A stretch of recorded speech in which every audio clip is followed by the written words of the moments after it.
You're watching KCAL9 News at 2. If you're in the market for a home, we're getting some expert advice today, some of the do's and the don'ts. Yep, housing expert Dani Babb joins us today with tips on how to find the perfect home and how to avoid potential pitfalls, which there can be a lot of. Hi. There certainly can. Hi. Well, first of all, we are seeing a little bit of an uptick in the market and people buying homes, right? We are. In Orange County, about 7-8%, and in LA County, about 3%. And lots of them are because of the very low prices in foreclosures and short sales. And is there enough inventory out there? I'm sure there is. There's definitely plenty of inventory. If anything, we're starting to see a little bit of bidding wars in some of the areas people have wanted to move into but haven't been able to because of price. Well, you talk about like deal breakers, and Yes. one of them, you know, a lot of these things we don't think about, but one of them is flight paths. I mean, things that, you know, I would not even think about that. Yeah, I made this mistake myself actually moving into Newport from Riverside, and I visited the home in Newport Beach on a windy day, and the flight path had changed. It was flying over Orange, and I said, oh, it's beautiful view from here, until I moved in, and then the flight path of course had changed to go over the ocean. It was right over my home, and that actually happens fairly often. It's supposed to be reported on agency reports, but it's not always. Are you surprised at how quickly some people buy a house without checking some of these things out? Yeah, I think we get into a frenzy, really excited, particularly if we find our dream home and we can imagine our family growing up there. And then we move in and realize there's neighbors who have a garage band that play on Saturday at 10 o'clock in the evening. And just random things you probably would not have thought of. What should we do overall? I mean, should we go to a house several times at different times? Is that the way to kind of weed out some of these issues? That's really the key. So, for example, agents often show homes after dinner, no rush hour traffic, and things are pretty quiet. People are eating.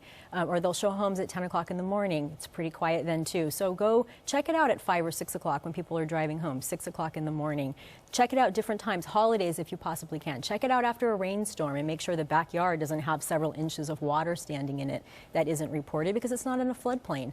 So do your homework. Talk to the neighbors if you can. And if it's a foreclosure and you can't talk to the homeowner, ask some of the neighbors, or just camp outside for a day or two with a Wi-Fi card and a laptop. You can really uncover a lot of interesting things that way. You're going to see some tents going up right there. You also talk about railroad tracks. I had a colleague actually purchase a home, and he said beautiful historic railroad tracks in the back.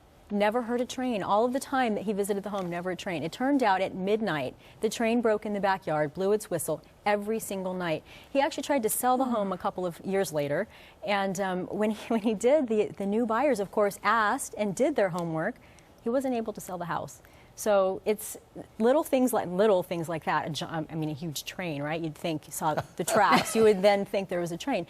But sometimes you just get so, like you were saying, caught up in the moment. And so this is the perfect home that you don't think about the little details. So what's a good number of times to visit a house? I visit a home as many times as I possibly can, 6 to 8 times, different times of the day, and Really? weekend as well. How many people actually visit a house 6 or 8 times? Probably not enough. We do get a lot of people calling and saying, hey, you know, we want to sell our home. We just purchased it. It's really noisy in the morning. I've tried to put in soundproofing material, triple pane windows, and nothing is making the house quiet. So I want to resell it, and I'm going to take a loss on it, and I don't want other people to be in that situation. It's very difficult. Yeah, and you know what else can be difficult? Sometimes the neighbors. Definitely. So, and you talk about that very honestly. Yeah, neighbors, it can be a problem.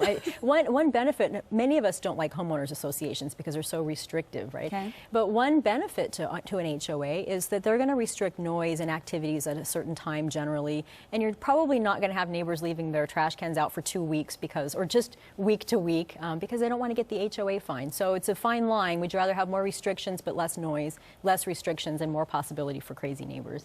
So a lot of realtors actually show the house at specific times because they know of problems? I have heard of realtors showing homes of specific times. Now, they have a fiduciary responsibility to not do that intentionally. But if a client asks to see a home at 10, they're not necessarily going to suggest that you come back at 5. But if they are aware of an issue, they do have to technically report it to you. Does it happen all the time? Everyone's idea of what's noisy is different, or of what's annoying is different. I personally can't stand noise at all. Any amount of noise, a train 3 miles away drives me crazy. And the local real estate agent would probably never think about that. So I don't necessarily think it's always intentional, but it does happen. So you know what? It's kind of like going back to school. Before you buy your dream home, you need to do your homework. And spend some time there. All right. Yes. Thank you so much. Great advice. And for more information on all of what you just heard, just head to our website, KCAL9.com, and click on Seen on TV.